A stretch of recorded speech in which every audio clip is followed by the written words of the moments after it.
London or the Cotswolds? Where do you want to live? Perhaps at what time in your life? I'll jump straight to the bit where I'll wrap up with, I suppose it depends. If you've got money and if it's second time round. London's a place where no one really knows everything. They're often networking, but a lot more people are a lot more open to meeting new people. And not as contrived as dating websites. It certainly still works, though. I've got all the friends that I need, thanks. What have you done with yours? Like it does in the provinces. But there's a certain stage and a certain type of job or career that you have to move to London. You certainly have to work in London to get that credibility, that cachet on your CV. But outmoded, possibly. I think people like to see as much the associated stresses and strains that you've been through. Or a shared common experience when you're a young diamond full of enthusiasm. London thrives on that constant supply of enthusiastic persons. We brought up on that deprecating nursery rhyme as children. The streets are paved with gold. We know that the streets aren't paved with gold. Our parents tell us that London as a whole. But there are things there that you just can't get in most provincial cities and towns 24 hours, but at a cost. There's the prestige centres of certain institutions and companies. For me, it was moving to London from a provincial university where the cost of living was lower than the Cotswold town that I came from, and having met a foreign student from a university in my hometown. Moving to London together was a compromise and a career aspirational hope. We were both working in what we would think would be well-paid career jobs once we've got a bit of experience under our belts, as they say. Moving from the norm of shared student accommodation in provincial towns, rent in London is horrendous, as it was. Much more wealthy than my family prepared for this and had bought a flat in a nice area of Kensington Olympia. This is just around the corner from Shepherd's Bush, really. So we lived together there in a small top-floor garret. Now, to work in a prestigious architect's office in the centre of London, first of all, you need to have gone to the right private school. And then there's a good chance that you'll need not only parental subsidy to live, but also the brains and work to the architectural practice through family connections. They're much more common to work for free. In my case, I had some useful experience, and while I wasn't working for free, it was a minimum wage job. The significant problem here is that you're one of many, and there isn't that much to go around, and there's a lot of revisiting different people's opinions on any particular design, and you can end up just doing schedules, and doors and windows, and ironmongery need to go into the building. Now, I don't want to disappear down a side alley here. Her job was PR, personal relations. That can be a young person's game of fresh meat, constant turnover of fresh meat. Not dissimilar to an architect's office. Anyway, weighed it, whatever the tenure of your employment, you're going to be expected to stay late, long days, so that you can show your passion and commitment to something that's probably never going to see the light of day. It's playing one person's opinion in the practice against another partner in the practice's opinion. In the vying for equity, your work-life balance has got to be all to cock, or you're not assuring yourself on that postgraduate course. With the reference from these clients, now any sort of relationship that you manage to get into in these fleeting moments of freedom that you both might go at is going to be grasping at straws, really, for further commitment, because you'll never see each other. Corporate entertainment you might get offered.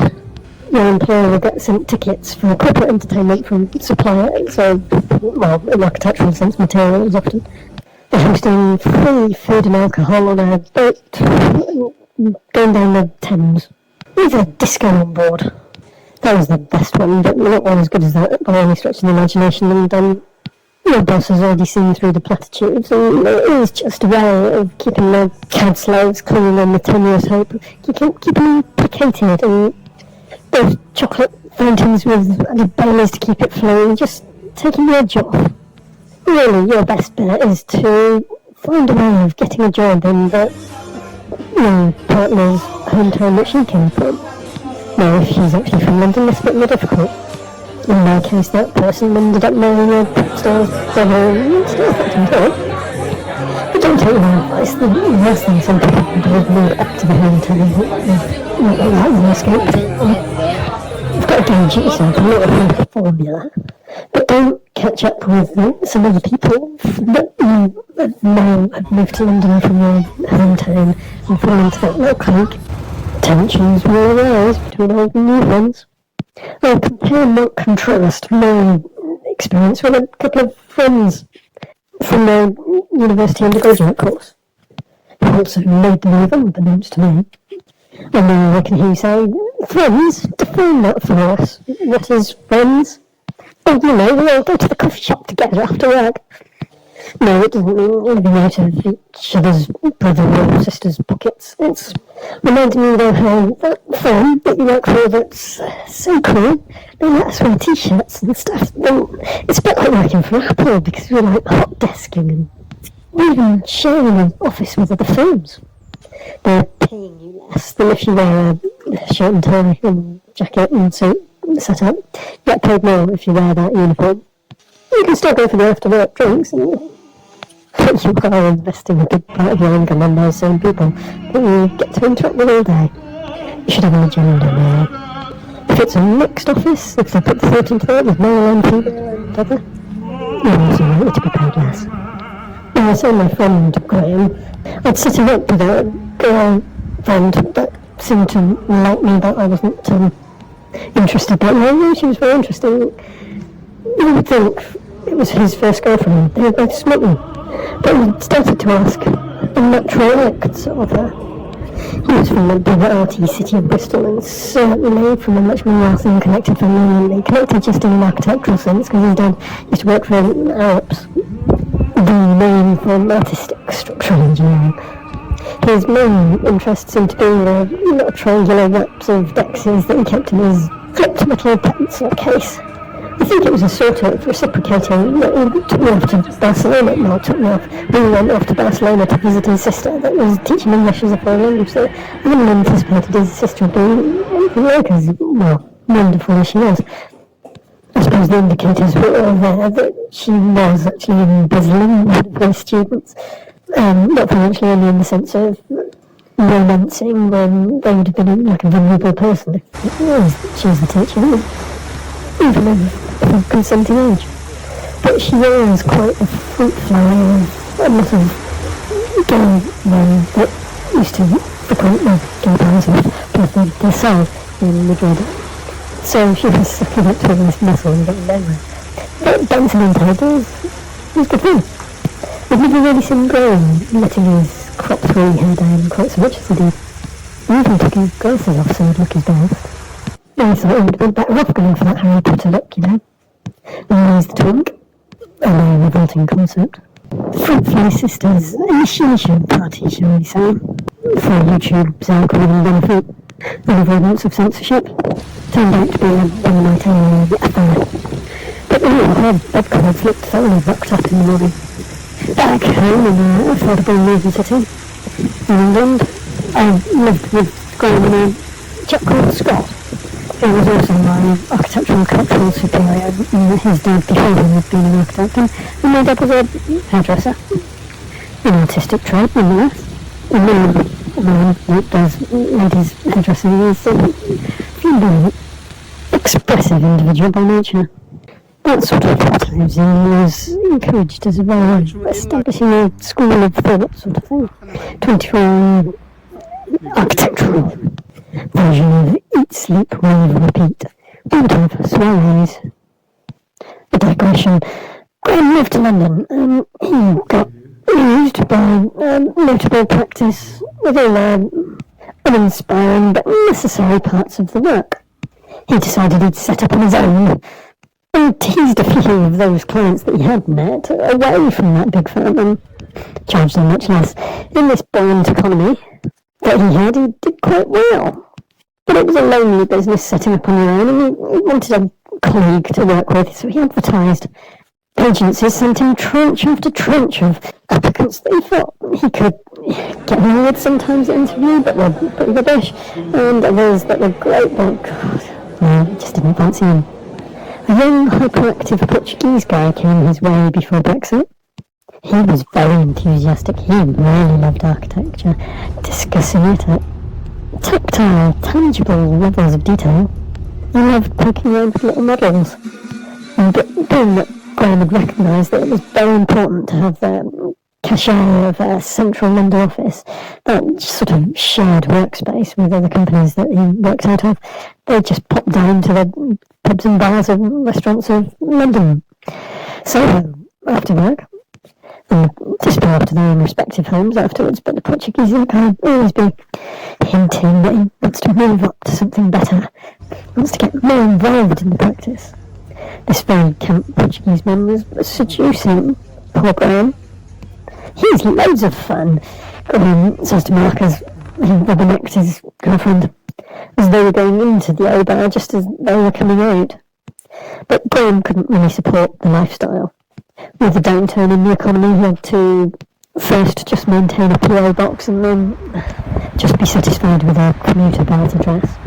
Now he's left forever chasing that golden time with increasingly reduced salubrious surroundings and decreasingly architectural address, void of cachet. Moving on to housemate Scott. He was a quiet type, but very likeable. He had a very green ethic, environmentalist rather than Graham's style ethic. There's no ethic to style anything.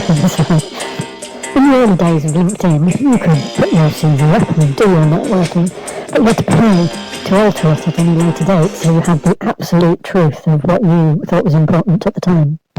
Now, Scott lives in the commuter belt outside of London, far from Bay. He works as a tutor, a mentor at Central London Architectural University. He did actually go to this university for his postgraduate studies, but none of his students know this.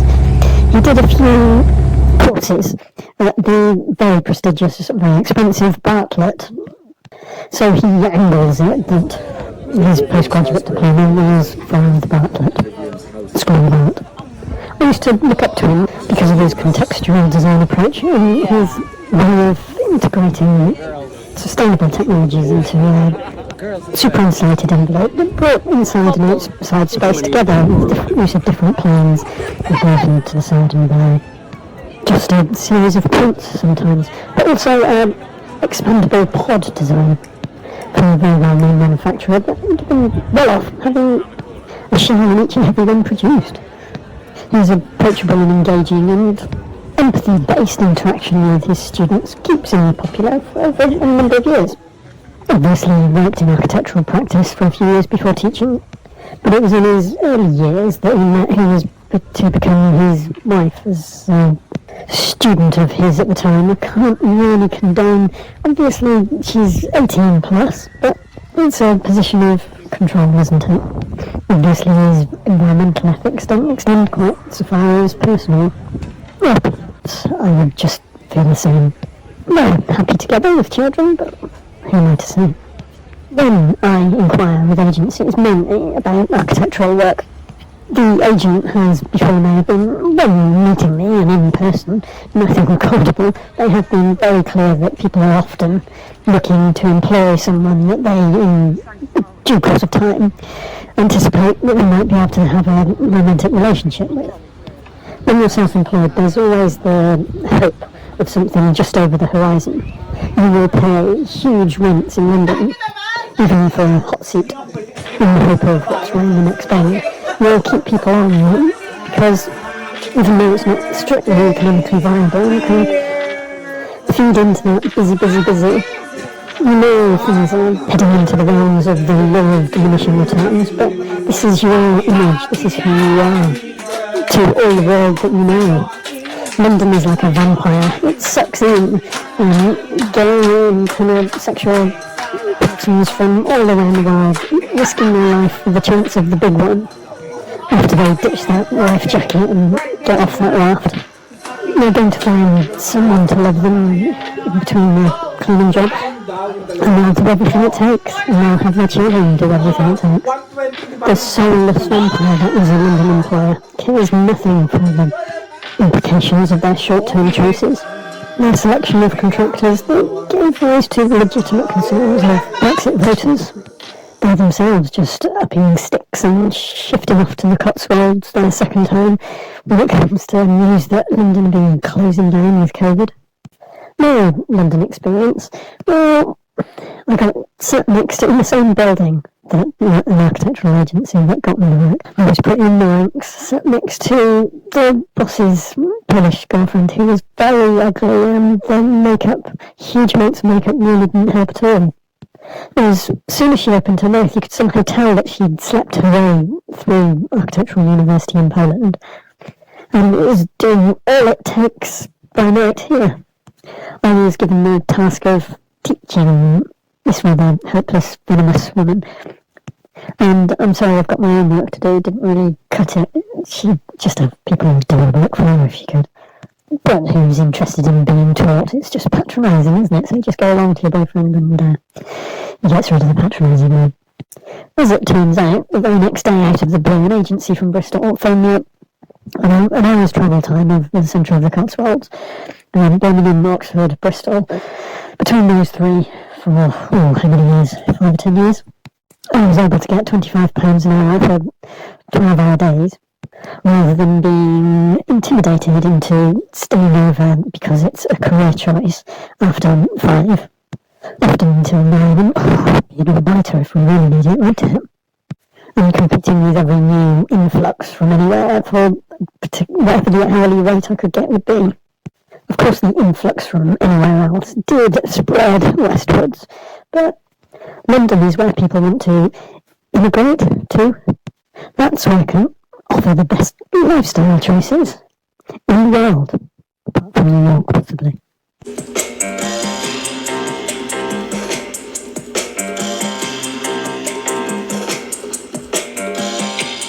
The pay me rates. The gas, electric, and the phone must wait. You have to save some back for the fine. From the past, me I try to leave behind. Everywhere you go, you can hear that sign. What are we to do today?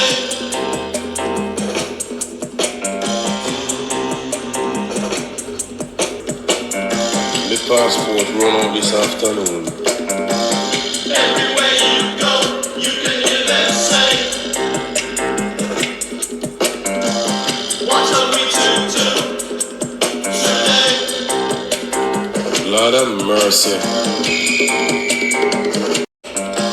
We queue at the bar to buy a scotch.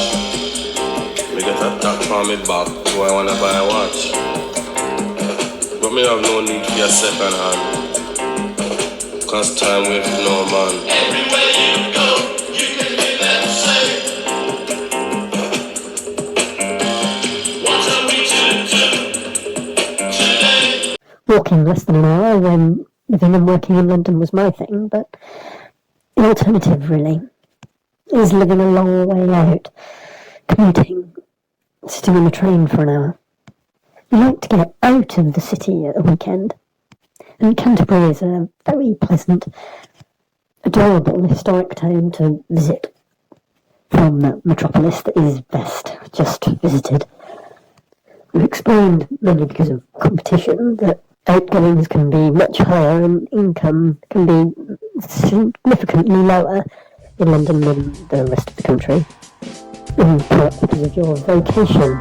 So in the 1970s and 80s, the NHS were trying to encourage staff by describing caring as a vocation and give it a prestige that the Carry On films certainly added to. But the British weren't buying it. Though there are definitely prestige professions within the NHS in healthcare. There's a lot of dog's body realities. A lot of nurses from the Caribbean and the ex-colonies more generally have been a great success for the NHS, sometimes slightly less so for the Windrush generation themselves. So the NHS extended this policy much further into what were then third world type countries almost, certainly developing world countries, and turning to Europe. Now, until Brexit, there were lots and lots of very skilled European, particularly Spanish nurses, doctors and consultants. Tranches of Indian doctors and nurses came over with a family connection here often. And the NHS went actively recruiting to the Philippines, where they have a particular healthcare worker training policy, and produced some very good, very agreeable staff. Now, since Brexit, the NHS has really stepped up their recruiting overseas foreign workers from these far-flung places. The public sector job security that just isn't known in the British private sector at all is very welcome, and the money is better. They're not quite so pigeonholed with money is according to nation of origin, like they are in Dubai and Abu Dhabi, for money and career progression. The Philippines provides nursing care throughout the English-speaking world, batch after batch for generations since Marcos. The point I'm getting to here is vulnerability. So the NHS keeps this vulnerable relationship going for changing number of years. Sometimes it's been just a couple of years before you arrive, do like a trial period. I'm sure it's there 3 months or 6 months in the job, but as far as the government and the recruiters are concerned, 2 years until you get your passport, your British passport. This has changed to 5 years. The government and the NHS keeping these people vulnerable for longer. Now, in a relationship with another person from the country that you're going to, 5 years of being a vulnerable person is a long time for a relationship. You are either in an equal partnership with your batch peers, or you're in an unequal partnership with a local that you're integrating with, as the government encourages. The government actively encourages unequal partnerships between sexual partners. It actively promotes abusive relationships, intrinsically abusive relationships, because one or other of the properties is significantly more powerful than the other. Myself personally, I couldn't be in such a one-sided balanced relationship. I met someone after they got their passport. And anyway, the relationship with power balance is very much the opposite way, with them having very much their job security and income that seems to elude me. Always private sector, always having to live by my wits. Please help by liking and subscribing. But more importantly, vote ethically. As far left of centre as you can justify to yourself. London waiting, as in lifting and heavy objects, used to be there, now you get paid more for working in London. This is only a public sector thing, this isn't anything that really exists in the private sector.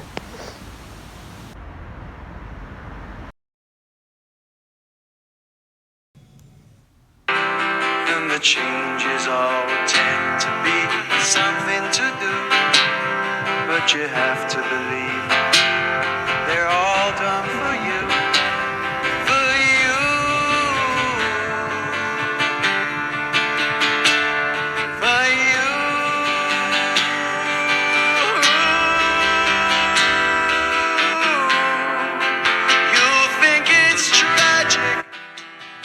Yeah, if you've worked in London on very expensive, tiny little flats, then you'd be well suited for the biggest project in Aspen, Colorado for a long time to come.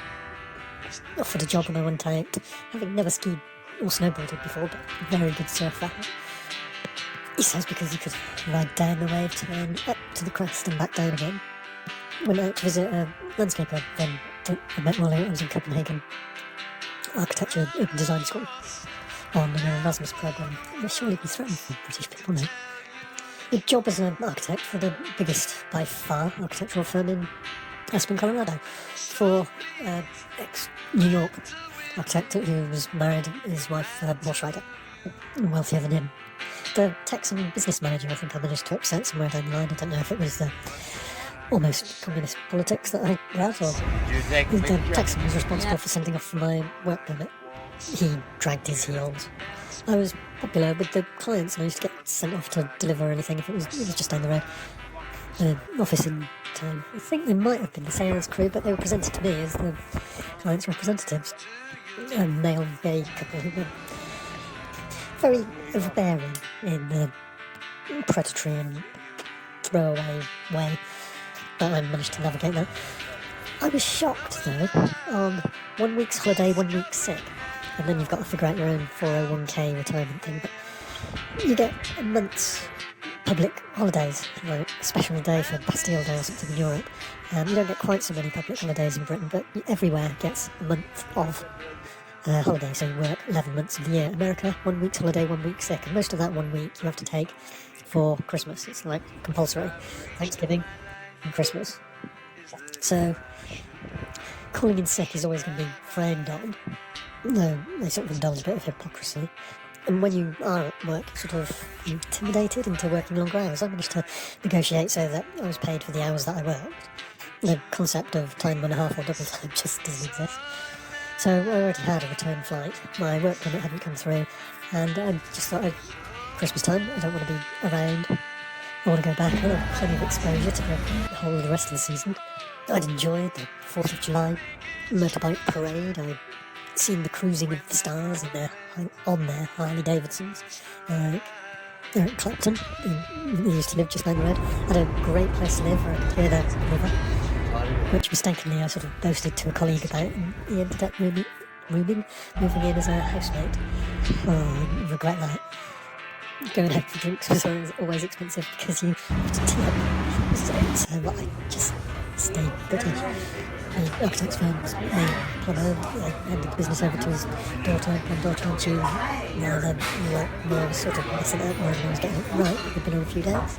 I was sort of living that Wells Fargo life, really. And so I flew home to my mum for Christmas.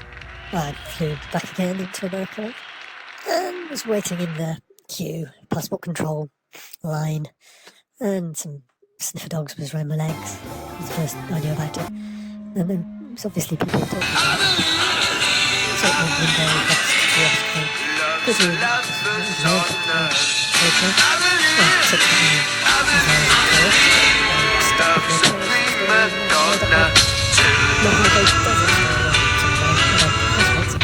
invited, but she was not to go.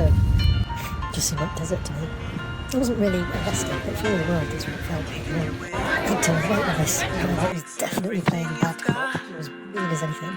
Fairly small. I just spent all afternoon with him, but he certainly mellowed. He was sort of talking German talk and sort of explaining how black people in Britain are very different to black people in the West. And get absorbed and treated like something like that. Don't generally have a negative attitude. Well, so I have to spend all afternoon with him and turn him into a human being. My next flight out of America, without actually having been in America, so I wasn't through passport control there. He took me to the toilet. That involved me walking through with him the airport lounges. I was through. All I need to do was sort of dodge the guy with the gun and run out through the terminal, leaving my bags behind, and I was here in America to continue with my job. I'd have a record of that, of course. He could have come and found me. The Texan dragging his heels had stuffed me. Once, back in Britain, I'd flown out of Paris. That's what it was my cheap flight from London to Paris. It was just the cheapest flight. So they phoned me back to London and trying to find another architectural role, which I did find fairly easily. I'm still phoning the Aspen Architects office, giving them all this. I'm trying to find my way back. How's the work permit going? I'm phoning American Customs? No, American Immigration Office, trying to get answers about what I can do. I persist with trying to get an answer, but I'm getting waste of time answers. But persisting and not putting the phone down when you're vaguely intimated to be putting the phone down and giving up, that sales gets you blacklisted. They tell you that you're on the blacklist. They don't want to be dealing with you anymore. So for 10 years, I am blacklisted from going to America. Because I've verbally persisted in trying to get back there. I was an illegal alien for those months that I was working. All the vast amount of overtime from 60-hour weeks for a 3-month period because of the lab of 52 apartments with lock-offs. With all the other people working there, I don't think anyone could have done it as well or as quickly. With the colleagues that no one was most easily to find with. Genre, complete, great, amazing apartment, and really cute niece. And even the awkward guy from MIT that was equally as committed to me, and I used to spend Saturdays with just working individually. East Coast people, of course, but individually, really perfectly fine. As a company and as a nation, totally bizarre. 1 week's holiday, 1 week sick. That's your employment rights when you first start. And then I think, not for the first year, but after that you get 1 day a year holiday. So living in Oxford at the time, getting the bus to London every day to work. My girlfriend at the time, Oxford University enrolled.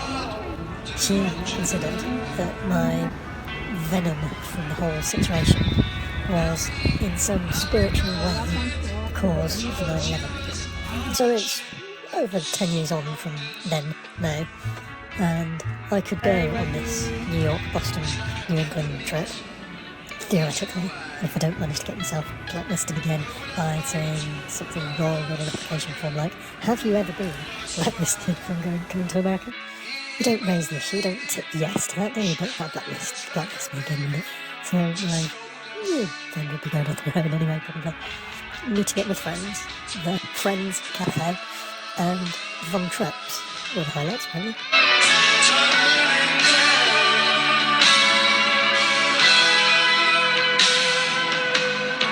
Hail to the monkey, we're having us a funky reunion.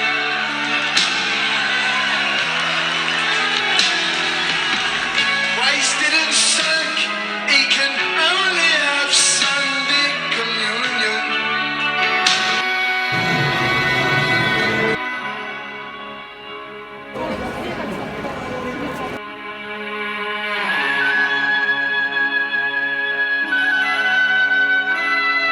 Your Persian eyes sparkle, your lips ruby blue, never speak a sound.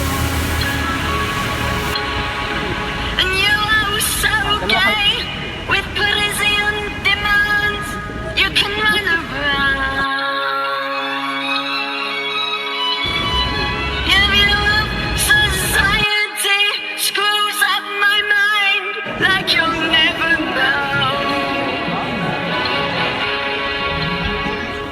Lead me away, come inside, see my mind in kaleidoscope.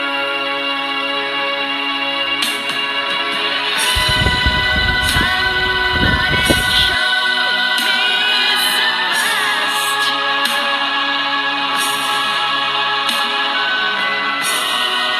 Somebody call me Sebastian.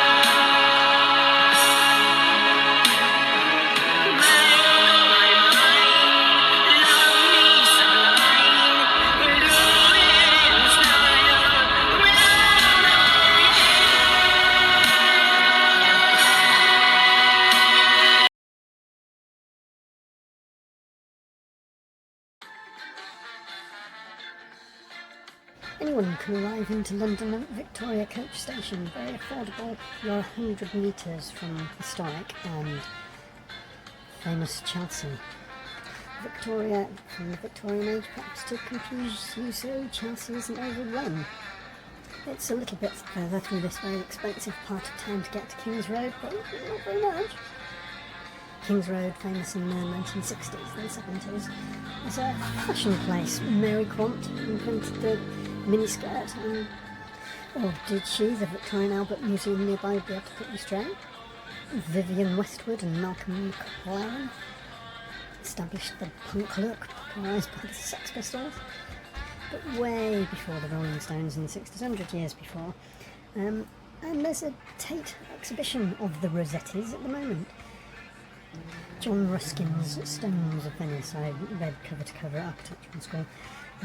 William Blake, you'll be familiar with if you're of a miserable frame of mind. Turner, our national painter, who's got a memorial in St Paul's Cathedral just to give some weight. Whistler, Lizzie Sedal, of the Rossetti's fame. Well, there's Hogarth, but that was some time earlier. He's now in the Soane Museum rather than the Tate. And Charles René Mackintosh. We were all rather fond of Cheney Walk, and Rawls Restaurant of Maiden Lane is perhaps the oldest restaurant in London. There's Nakatory Coffee House, which was famous at the time when Pugian was designing Westminster Abbey. Palace of Westminster, beg your pardon. Houses of Parliament to your eye. But until early 1700s there was very little in the Chelsea area. Viscount built it all with a river view. And then, 100 years later, the Thames got narrowed and Chelsea Embankment got built. We wouldn't have the beautiful mannered building that is Swan House. If you ever get to go inside, you should. Beautifully proportioned from the outside too. A loose link to France, the French lieutenant's woman. It's partly set in Chelsea Embankment. Have a little look when you first arrive into town. Don't get intimidated away and channelled to the train station. Heading north towards Regent's Canal, you might go through Earl's Court, and you may be fortunate enough to pass what is a major trunk road now. On the second floor, glazed artist studios from the Edwardian era. Beautifully proportioned and detailed. Taking advantage of the consistent north light, so the artists weren't forever chasing shadows for their portraits. They spent enough time chasing their muses, taking how the other half live in perfectly clipped Holland Park, and then head for Portobello Road. There's the market there. It doesn't have the Caribbean influence quite the same as it used to. There's the bookshop there from the film. This was long gone as Julia Robbins. And then head for Maida Vale and join the Regent's Canal. Trace it all the way to Hoxton. Or Haggerston, Hoxton really, near Shoreditch, in Spitalfields. Missing out Hackney, Bethnal Green and Victoria Park and the Stratford Olympic stuff. But you will go through Camden and Islington. And skirt Regent's Park and its zoo. You may well have walked through Hyde Park and the Serpentine from Chelsea straight to Maida Vale and Little Venice.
Put your hands up. Paris or London? We could sort of end that debate there, because Paris isn't London, London isn't Paris. It may be superficially, if you're going to put your hands up for Detroit. Is any of the American Motor City ULEV compliant? Does it have an electric vehicle only zone? Is it cycle friendly? I don't know. I have to look that up on the internet. Paris and London are increasingly pedestrianised and cycle friendly. A whole array of what used to be called Boris bikes in London. Different firms. London is vast compared to the much smaller Paris. Paris, perhaps you could argue, is prettier, or more densely pretty. Architecturally, most of the inner areas of both were the product of the same. The influence of the Italian Renaissance, grand tour, gentlemen and ladies travel culture, colonialism, slavery, and the reparations to the slave owners when slavery was abolished as a windfall. Colonialism found something new and made a mass market for it. With so many central London high-rise developments going up, residential development is much more intense than it was. I'm not sure that the adage that Paris is much denser than London still applies, really. It all started with the Docklands corruption. But high-rise, nothing like skyscrapers, just less than 27 stories. Le Périphérique and the M25, different zone enclosure completely. Closer would be the North and South Circular. This is now the ULEV zone. Not a clearly defined road at all. You can easily stray off and get the fine and kick yourself for it. Wimbledon, I suppose that's London, well outside. But you've got to be well connected, and you've got to get well connected. It was the same in 18th century, 19th century London, the same as it was when they moved Grimshaw's Waterloo. Got nice sunsets there, apparently. Eurostar link to Paris from Waterloo to King's Cross. St Pancras. Beautiful, expensive architectural gem built in Waterloo for the link.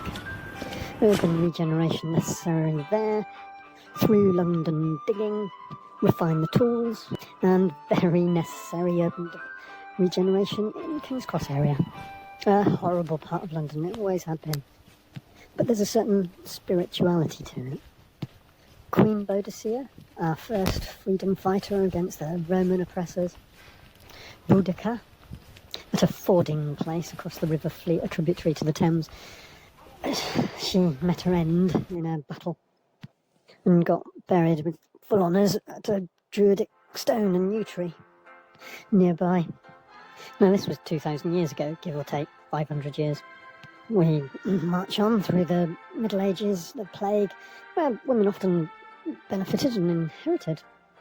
1700, the area is pretty much as it had always been. The monks from Rome that had come along in 500 AD to plant their own sort of flag of St Pancras, reinventing for themselves the sacred site of Boudica.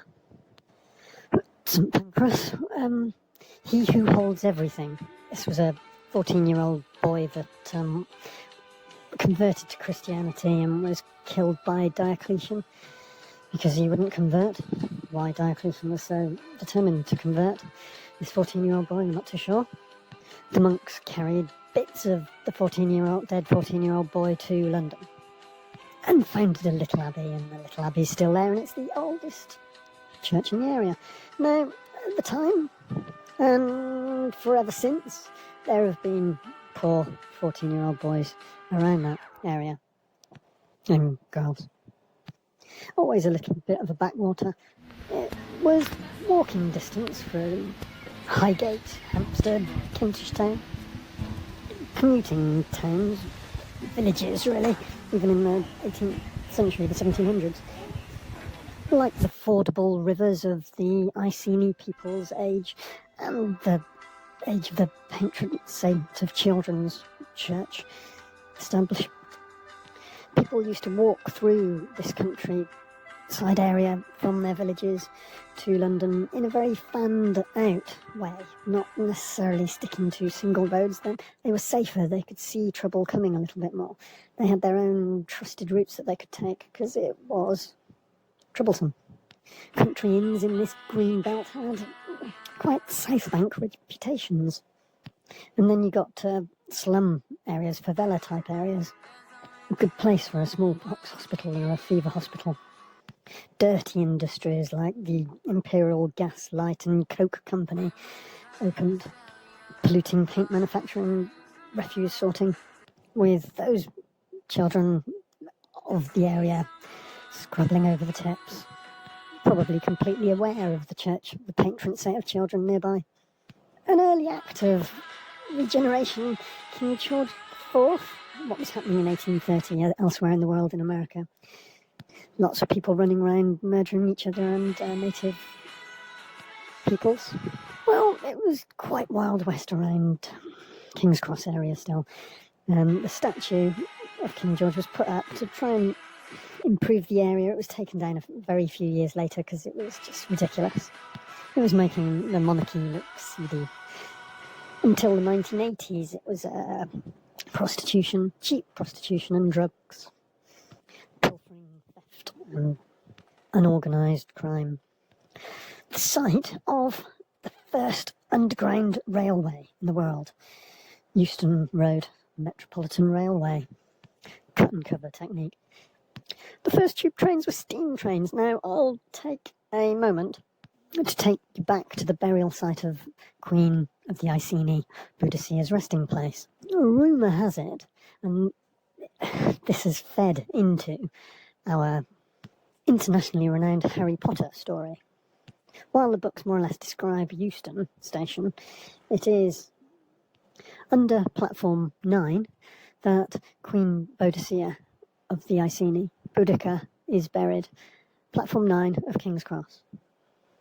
There is supposedly a second British king buried in a car park, but you can read about that yourselves elsewhere. Paris had Haussmann knocking down slums and creating grand boulevards. London had John Nash, a prolific architect and master planner. He built Buckingham Palace, Regent Street and Marble Arch. Regent's Canal is a less visited landmark of London that we are walking in this video. We're walking from Hoxton to Chelsea, or Chelsea to Hoxton essentially. I was talking about scale quite a while earlier. It's a day's walk. Pick a good day, but a very pleasant walk. Regent's Canal carrying timber, building materials and coal from the industrial north to King's Cross Station and back. It goes horizontally, east to west, across London. Fruit and marmalade, beer, bottled milk, grain, flour, ice from Norwegian glaciers, Carlo Gattis. Low value items mostly, so a bit of commercial failure this Regent Canal to start off with. Picked up. The relocating the London-Paris link to where the train goes to the north of England, regenerating Manchester is much further ahead than the rail link. Around the coal drops yard, there's a number of canal basins because this was the loading and offloading centre. Plimsoll of the Plimsoll line boat fame did a canal barge viaduct here. A harsh winter freeze of 1962-63. Froze the canal solid, nothing could move, everything moved to the roads, and trade never returned. People do live on their barges along the Regent Canal. It is pleasure craft. Most of them are holiday homes, some Airbnbs, a few you pay the mooring rate and you buy your narrowboat length and width that your mooring will be allowed. Some moorings temporary, some not. From Chelsea there are large, Richard Branson's Virgin used to have a barge on the Thames. It's a short walk, more salubrious, very urban, to Notting Hill and Little Venice. I say short walk, you've got a fan of routes to take through central London. Chelsea to Notting Hill and Little Venice. You can rent little motor launches to take you along the river. Navigate all the canals, but the locks of the canals, the locks are quite time consuming. The longest, quietest stretch is down the bottom of Regent's Park Zoo, where there are some palatial houses right on the canal side that are something to behold in the centre of a very expensive city. We're walking along the towpath, where shire horses, big, heavy horses, would have pulled the barges initially, and then they went off to diesel motors after steam. Men would have lain on their backs and legged it through the tunnels, pushing on the walls. King's Cross Coal Drop Yard is more towards the hippie Hoxton end of our walk. Master plan largely by Eliza Morrison. I used to work for them directly. Heatherwick has done the most obvious arty part.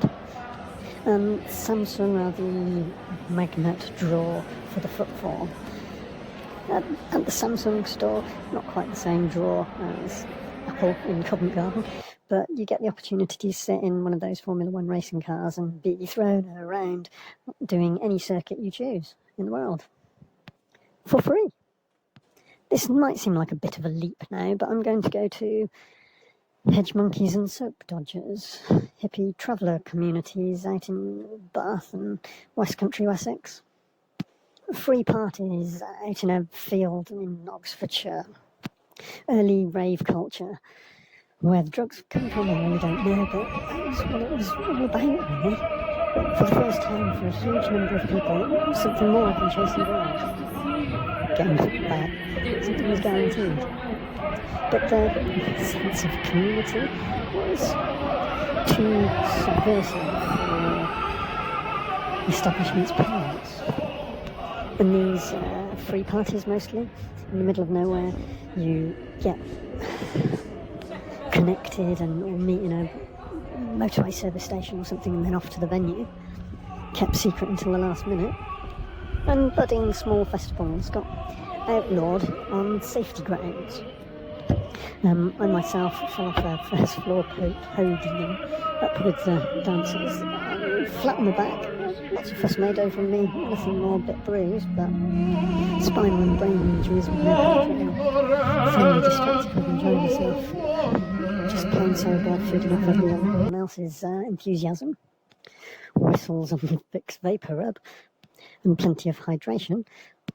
Outlawed this sort of culture in the centre of London, moved to the rundown, decay, basically crack den area of King's Cross. Crack dens and prostitutes. That's what King's Cross always has been.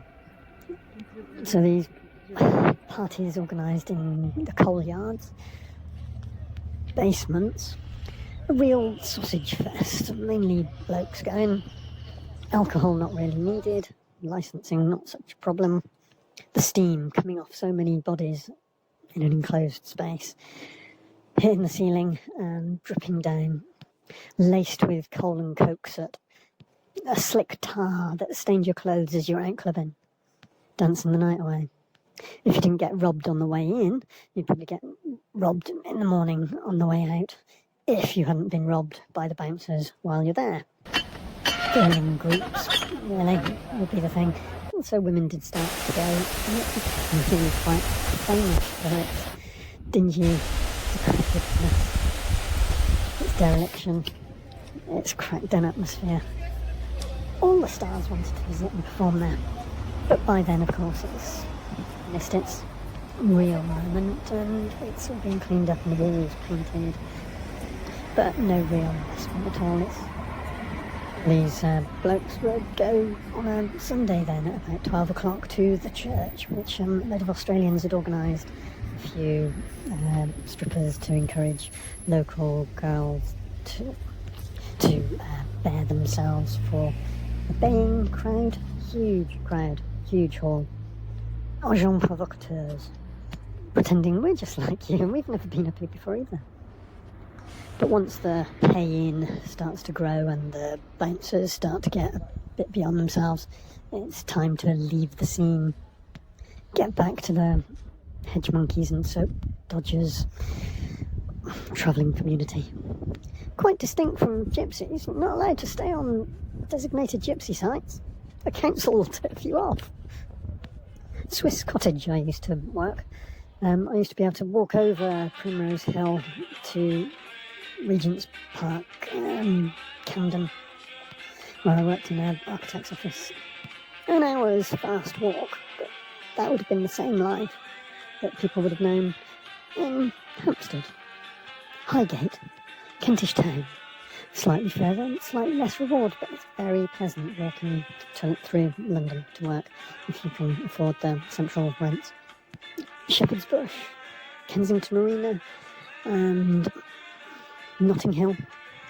To work in Notting Hill, very pleasant walking through Holland Park. I will give a thorough recommendation for walking Regent's Canal, especially on a sunny day, but you might be a bit disappointed with Little Venice.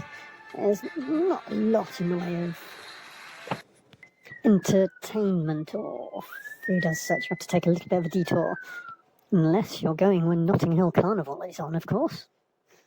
But Little Venice, as salubrious as it is a little bit bland and lifeless. Super rich that never live there. Investment properties avoiding wear and tear.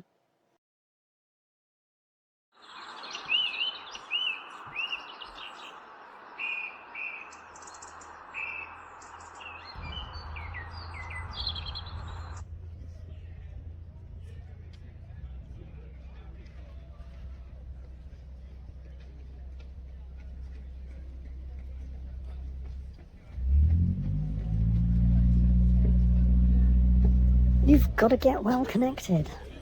It's not just build a canal, build a railway, build a road, and the business will come.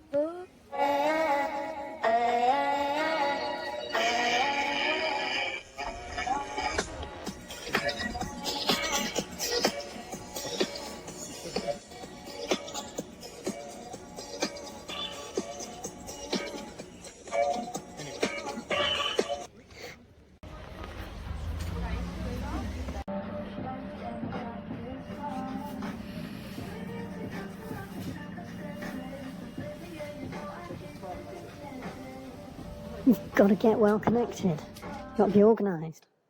Someone you can rely on that's not going to rip you off. You need to know what you're buying, that there's no adulteration. Like adulteration of food in the sand, in the sugar, sawdust in the grain, milled grain. This was outlawed in Victorian times, but it's returned to us in a more complicated technical form. I mean, it's what the street has always known.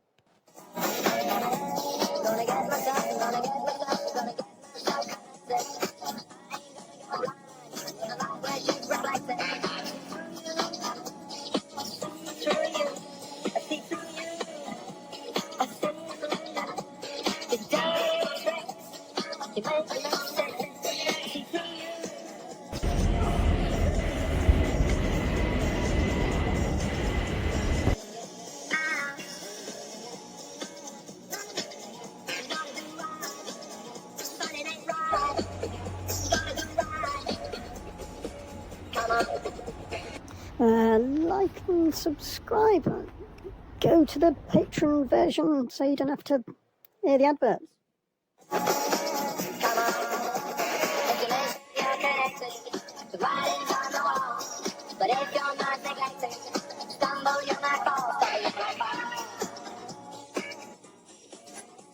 And this culture was used to sell mobile phones by the biggest network provider of the time. Pages were no more.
Progress of the barn conversion is ad hoc as finances allow.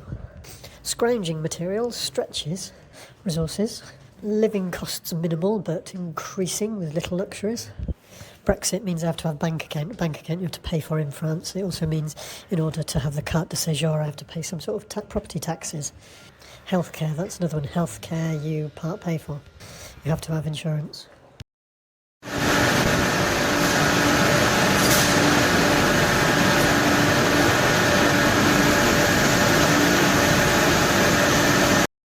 Managed to avoid all these things before Brexit.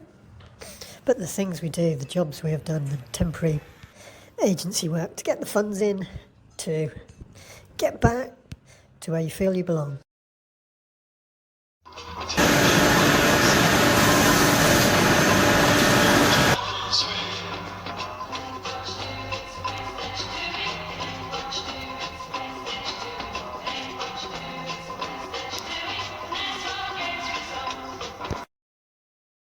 Oh, French, I think this is who the Dracula neighbour with the skunk streak met online and made his wife and had 2 children with.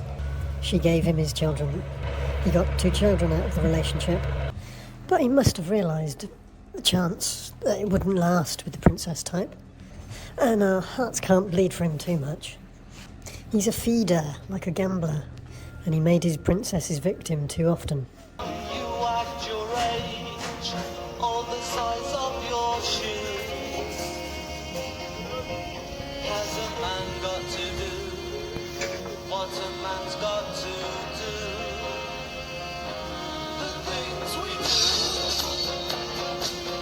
Blokes brought up to want to pay for their princess, sustain their lifestyle living vicariously. Does that motivate them to work harder so they don't get upgraded? A princess should be able to ratchet up their cachet, their quality and value, and make themselves indispensable. But it is only the illusion of being a team player. Then there's when self-respect has been parallelly eroded and the skills just aren't there. I'm greedy and I'm lazy scenario, deteriorating into the law of diminishing returns. And Les Miserables.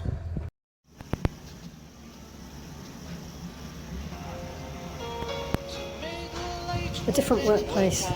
A fair number of the Eastern Europeans are living out of camper vans in an industrial estate. Another better job in a large flower nurseries, where you separate out for an order huge trolleyfuls of pot plants in full flower.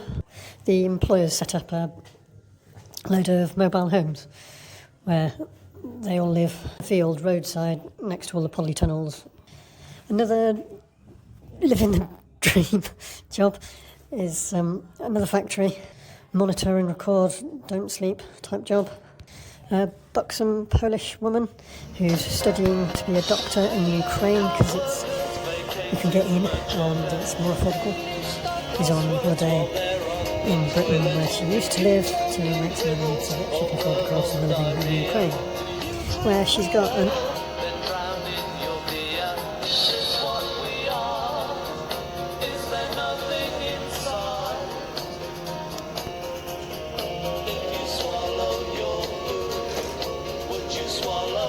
another infill job. You drag around a cage of milk in a huge fridge. These cages on trolley wheels, quarter of a tonne, and you're only allowed to drag one of them, push one of them. Everyone has to do 2. With the wheels, deterioration means that one trolley is as much hard work as 2. Good ones. Intimidated by peers and management to drag 2. You're dragging around a tonne for 8 to 12 hours a day. Man, woman, Eastern European, British, African, peer slave driven in harmony. This pays for the barn, but it's a window on the world of how the African immigrant gets here. The harassment, catcall type, constant coercive control type behaviour. Like, they got themselves.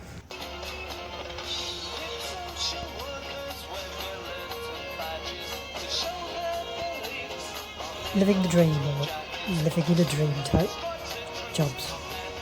Work does give you a little window on the people's lives and trades if you made different choices, and often make you feel lucky for your own lot.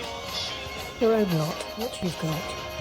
I try and maintain a relationship with someone that has got a good, responsible job in Gloucestershire, a career in southwest England. I've quite often taken fairly soul-destroying jobs for a month or so. It's money coming in an infill period while I'm maintaining a home with that person. It's not a drama-type relationship, but I'm sure a lot of us have known that in the past. Which brings me to, why do people still bring up young girls to think of themselves as princesses? It just seems like sometimes the lowest form of baseline self-respect. That delusion.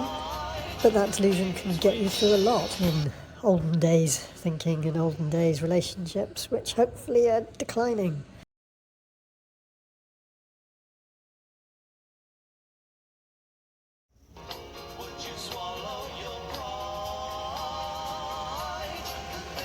I like to think that we have exported British values, as their posters are all around schools. Exported British values with all Eastern European immigrants that then return home with the money that they've quite rightly earned here. Brexiteers would say that they've deprived from them. Can't discount that part of the appeal of Britain might be that we've got better, more easily available, probably cheaper drugs of so many different types than anywhere else in Eastern Europe, where the only route is the sleazy route. Which brings me to my Czech colleague, attractive, slim woman on the skinny side. She's been there a little bit longer and she's shown me the ropes, but essentially we just have to sit there, tell someone else if something goes wrong, write some stuff down occasionally, but it stops us from snoozing. I've never done a night shift before. She's got a child, she's married, she works nights, her husband works days. Oh, all she eats is sweets. Brings several bags of sugar in every day, night, and caffeine, and sugary drinks. Perhaps her complexion would be better, but it doesn't affect her. She's not piling on the pounds at all, but she pops out for a smoke incessantly. Smokes so much. Her husband parks up in the car park and they go and have a cigarette together for most nights. She skips off for half an hour and just assumes that I'll cover for her and then she's back. Other cars do arrive at other times in the night. The shift manager takes quite a lot of interest and he quite often disappears for half an hour at the same time as her. Do cigarettes take half an hour to smoke? I'm not sure. I think there was like a prehistoric blackmail type scenario with the shift manager. I think he's getting blackmail sex, possibly. And then he's boasting when the next morning shift comes in. And I'm looking at him and he's looking at me in a I know that he knows that I know type way, like you do. Sleaze.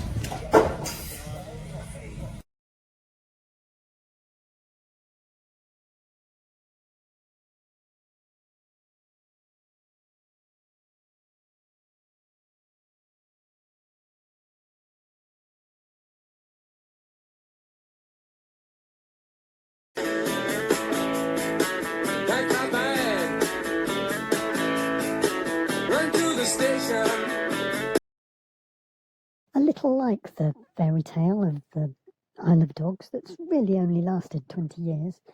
Once upon a time, not so long ago, a young maiden of Wessex, born of the realm but descendant of Manx and Welsh great-grandparents, and carried all the hard-earned wisdoms intrinsically listenable but drowned out by momentary mercenary professionalism of parents that put ego before progeny. Their parents before them, they never had aspirations for their child higher than their own, but the one who generated the most jeopardy garnered the most love.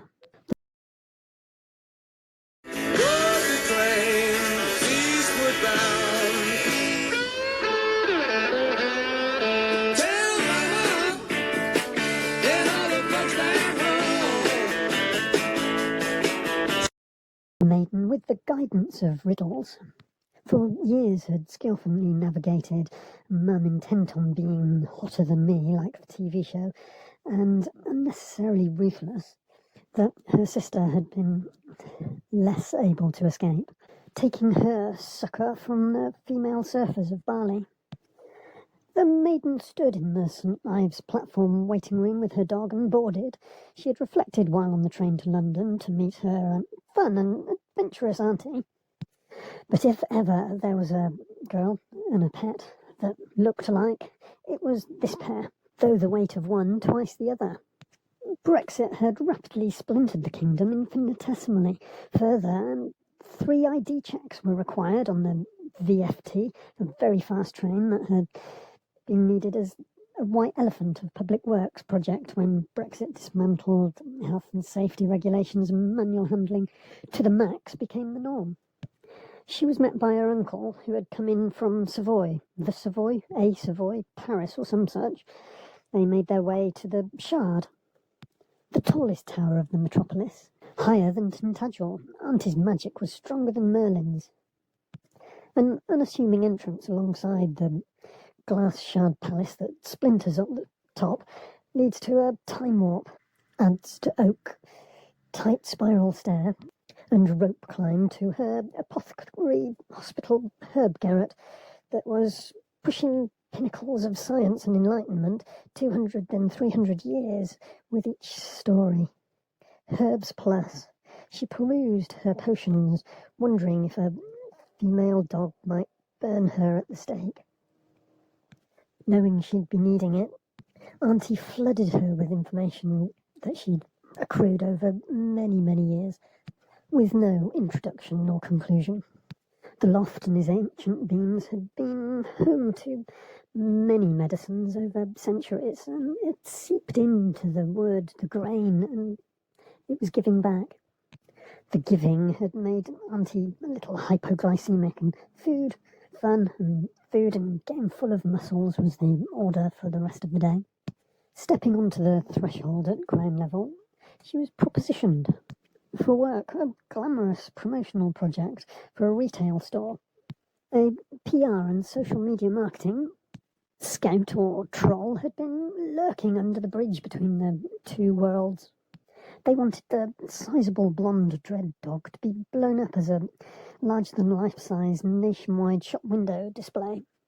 As a lifestyle statement for clothes, the dog itself would be stripped of its harness and published. The maiden would be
to live off her animal for quite some time, like tinker and trader or nomadic hunters and gatherers from even before a herb garret existed, when such female wisdoms were only passed from mother to daughter, if they had the gift. Still on the threshold, constrained by the vernacular needs of smaller owner-occupier commissioner people, She was barged out the way by an American tourist, wider than the spiral stairs themselves, and she was pushed onto what might have been a coal bunker once upon a time, where the leaves of the shutters bounced up and she fell in. A coal bunker, yes, but before that, in the days when men were slowly taking over as surgeons from female midwives, where the men had no real inkling of the benefits that eating the afterbirth gave, they used to throw the afterbirths down this small chute, where they'd assumed that the grave robbers that attended to their resurrectionist needs would deal with it for them. They were wrong, and for a century the afterbirths had imbued the timbers with their power, and she was transported forward in a time warp to a time where Brexit had really taken hold. How far and fast an empire could fall, without Britain as a leading light of environmentalism and single-child policy. Dramatic weather events of global warming had really taken hold. But Guinevere preferred the retro life down under, and hitched a ride back west with a travelling band of steam gypsies that proudly shaved Bridie of her dreads and harnessed her up to pull the cart of the few intersex child that were born after the European-wide chain reaction nuclear accidents.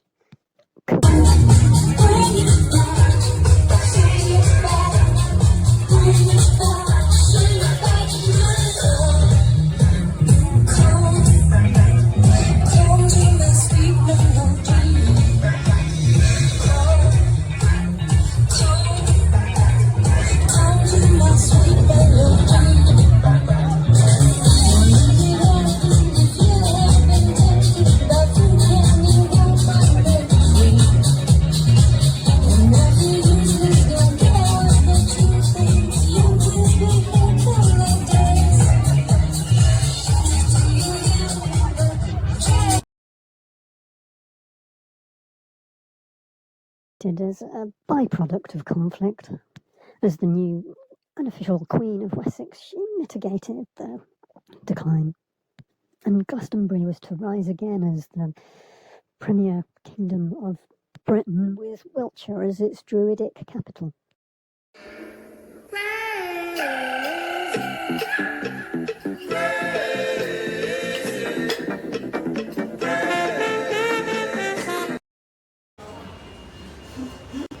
You leaning on the...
James M. Barry, from Ireland, qualified in medicine at the University of Edinburgh at the age of 17, then walked to the wards of Guy's and St Thomas Hospital, was examined and passed as a regimental surgeon by the Royal College of Surgeons of London.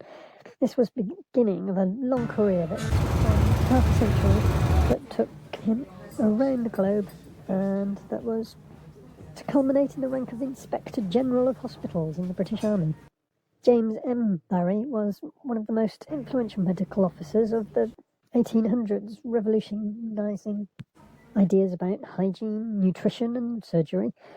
Barry also performed the first successful caesarean, where mother and child lived, on one of his many colonial postings. Wherever he went, he improved the conditions for soldiers, civilians, women and people of colour, gaining many enemies in the process. He was uncompromising, and if anyone made any reference to his effeminate appearance, he challenged them to a duel. He died at the age of 76, having requested to be buried in the clothes that he had died in. Alas, this was not meant to be. His dying wishes were not respected, and this led to the discovery that James Miranda Barry had been born a woman. Dying of dysentery, the charwoman that laid him out after death failed to get paid for her services and sought redress in another way. She visited Barry's physician, who had issued the death certificate on which Barry was identified as a male. The woman claimed that Barry's body had been biologically female and had marks suggesting Barry had at one point born a child. However, no professional examination was carried out, which could have confirmed these points beyond doubt. The doctor refused to pay her.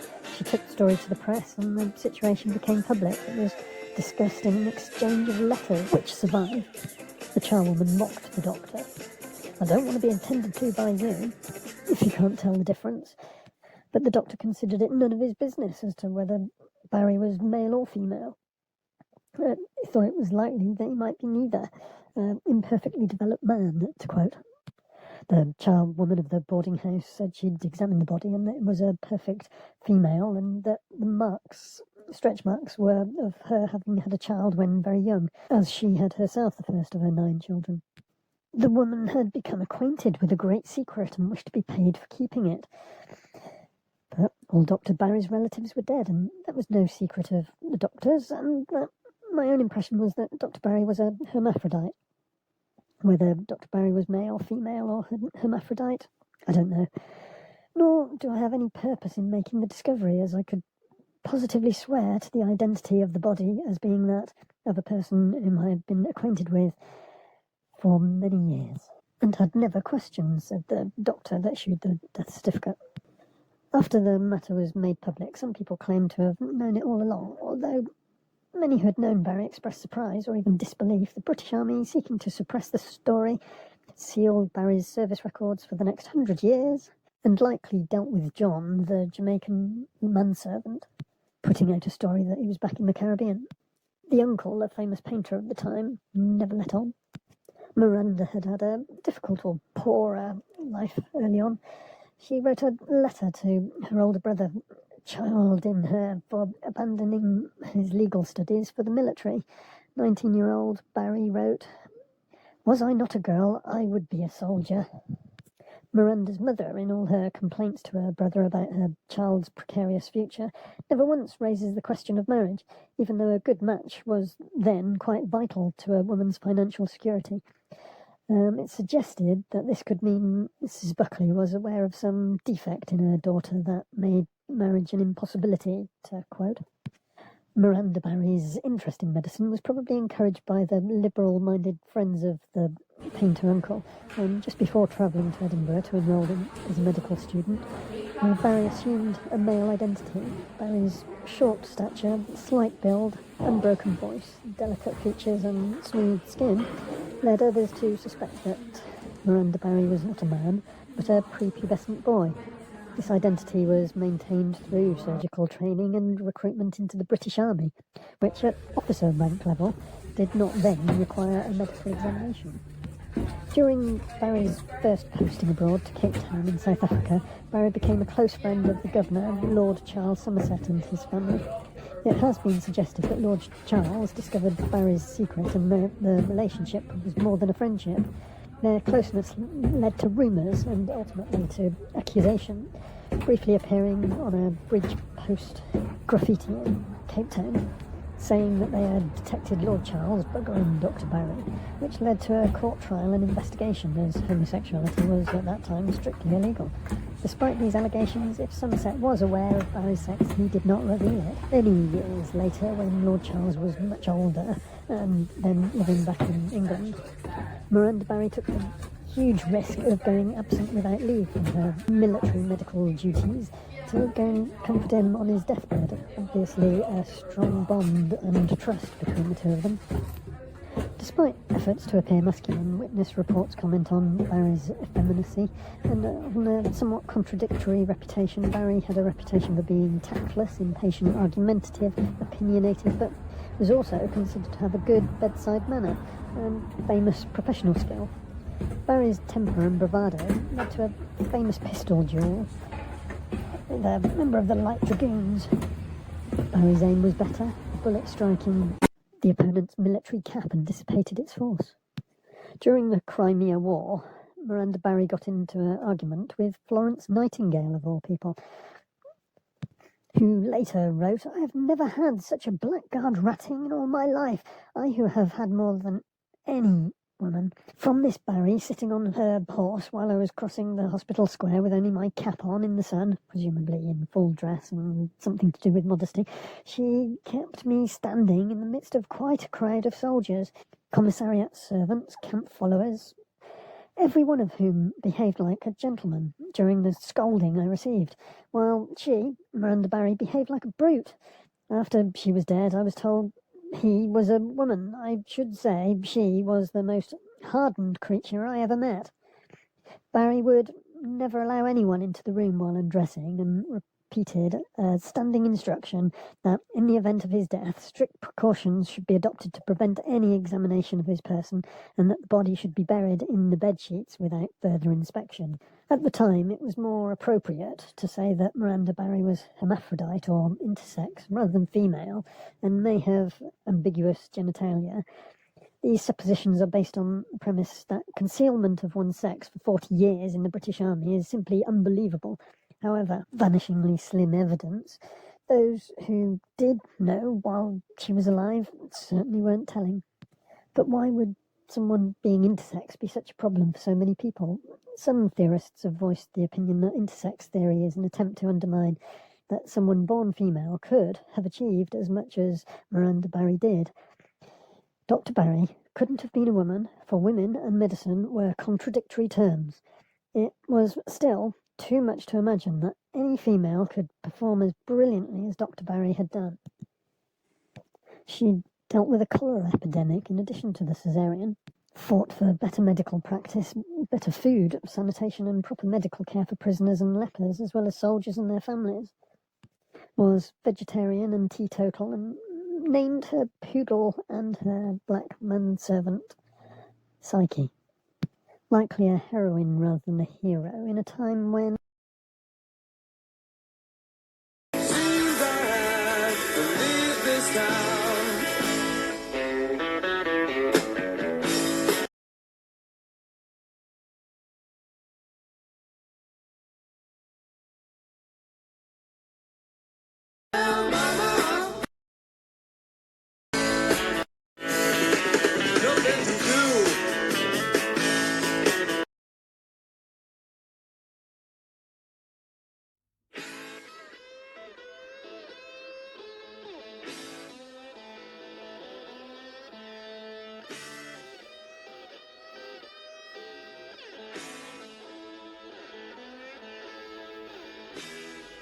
obstetrics and midwifery, in a time of carbolic soap being introduced to provide some antiseptic with the hope of infection-free surgery, was largely the responsibility of the female midwife, who was recruited from the community and gained considerable practical experience.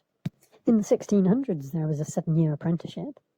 before delivering a baby on their own. There were lying-in hospitals set up for women that, for one reason or another, couldn't have the child at home, for social rather than medical reasons, often located in a work. A 1400s charitable donation set up the forerunner of St Guy's and St Thomas Hospital for unmarried mothers. Centuries passed before surgeons started getting involved in difficult births, but then increasingly improved instrument design helped increase chances of successful labour for those with babies in different situations in the birth canal. These tools were kept as a definite trade secret.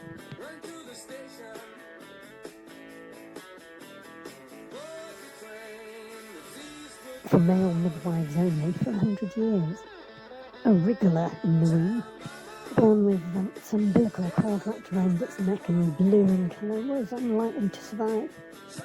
Herb Garrett bridged the time between witchcraft and enlightenment. Many aspects of American political life not further developed than witchcraft in belief and phobia.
Drunk on money and power, inside your ivory tower, teaching us not to be smart,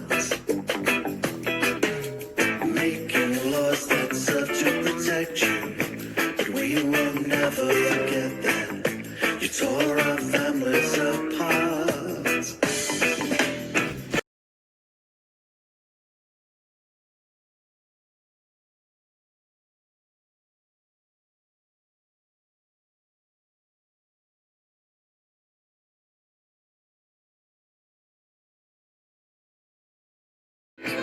And all that glitters isn't gold.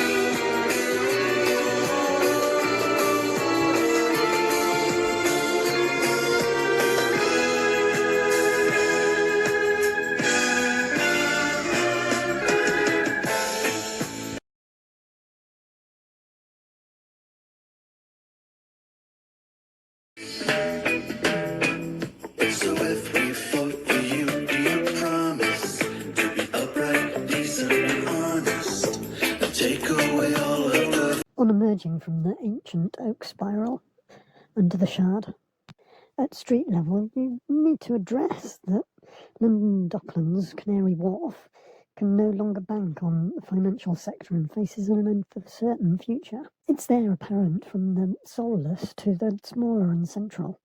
The exodus of HSBC and others, and the victim of home working as companies relocate, with more like traditional hedge fund priorities of restaurants, location to clients, of Mayfair. After 2 decades of the Tower of Doom, bland corporate and COVID have killed Canary Wharf. Even law firms, and even with the developers trying to shake off sterile of glass and steel towers with public art trail, open-air movie screenings and music and theatre festivals, hybrid working is dwindling footfall.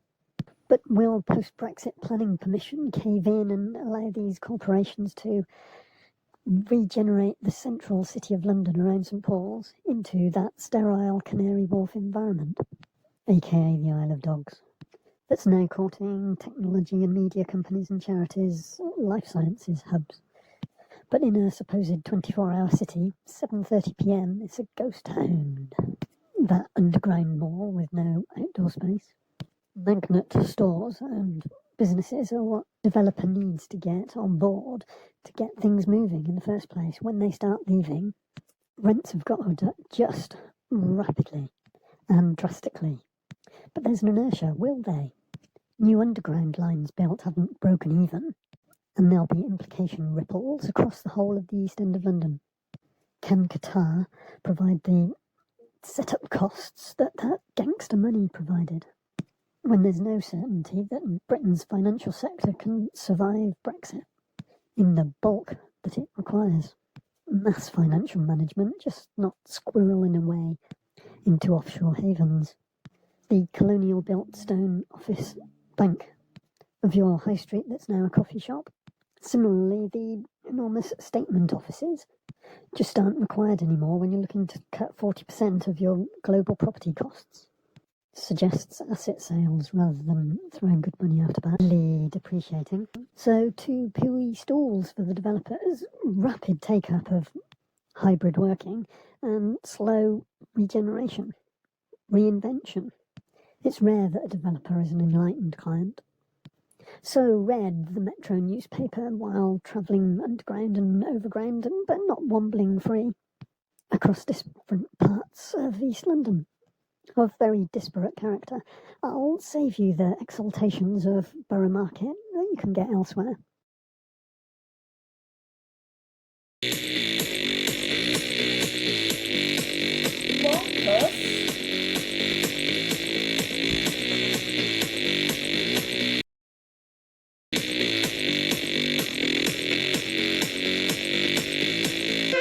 Every day is a daydream. Everything in my life ain't what it seems. I wake up just to go back to sleep. I act real shallow, but I'm in too deep.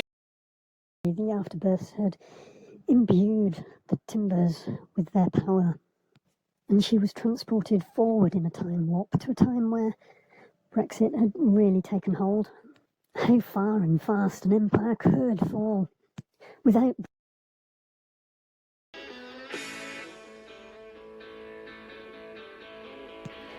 Britain as a leading light of environmentalism and single-child policy. Dramatic weather events of global warming had really taken hold. But Guinevere preferred the retro life down under and hitched a ride back west with a travelling band of steam gypsies that prayed bonkers.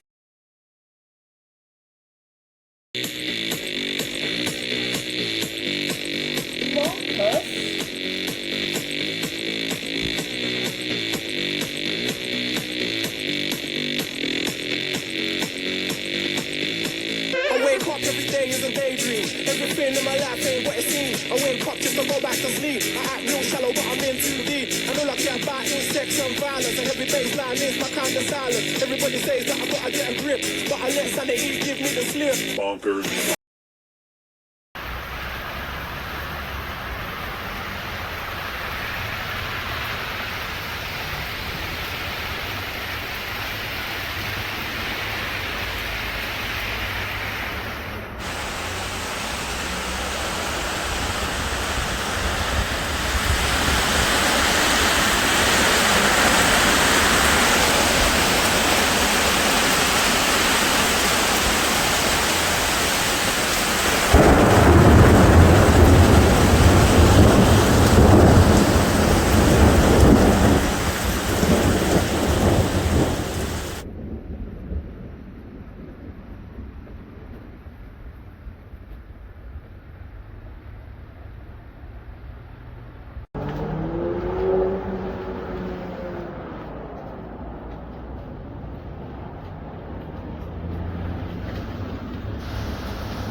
cop every day is a daydream. Everything in my life ain't what it seems. I went cop just to go back to sleep.